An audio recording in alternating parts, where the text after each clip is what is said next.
అశ్వరావుపేట నియోజకవర్గంలో ప్రజలకు ఇచ్చినటువంటి మొదటి ప్రశ్న, మొన్నటి ఎన్నికల్లో అసెంబ్లీ ఎన్నికల్లో గెలిచారు. కాంగ్రెస్ పార్టీ నుంచి ఆదినారాయణ గెలుపొందారు. అక్కడ కేసీఆర్ పాలన కంటే రేవంత్ పాలన మెరుగ్గా ఉంది అంటే, ఉంది అనే వాళ్ళ సంఖ్య కేవలం 21%, లేదు అనే వాళ్ళ సంఖ్య 57%, ఇప్పుడే చెప్పలేమనే వాళ్ళ సంఖ్య కూడా దాదాపు 41%. సో నెగటివ్ రిజల్ట్ కొంత అభిప్రాయం అయితే కనబడతా ఉంది ఈ 2 ఏళ్ల పాలనకు సంబంధించి అశ్వరావుపేట నియోజకవర్గంలో.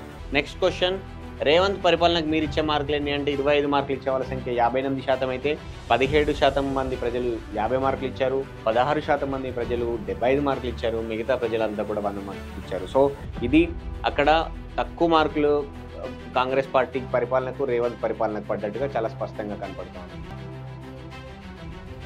మీ ఎమ్మెల్యే పనితీరు మెరుగ్గా ఉందా అని అడిగితే, బాగుంది అనే వాళ్ళ సంఖ్య అతి తక్కువగా ఉంది 25%, బాగోలేదనే వాళ్ళ సంఖ్య 41%, మెరుగుపరుచుకోవాలి అనే వాళ్ళ సంఖ్య 33%. సో ఈ 33% మంది ప్రజల్లో నుంచి మరింత పాజిటివ్ ఒపీనియన్ తీసుకుంటే కనుక ఆయనకు ప్లస్ అవుతుంది, లేదు అంటే మైనస్.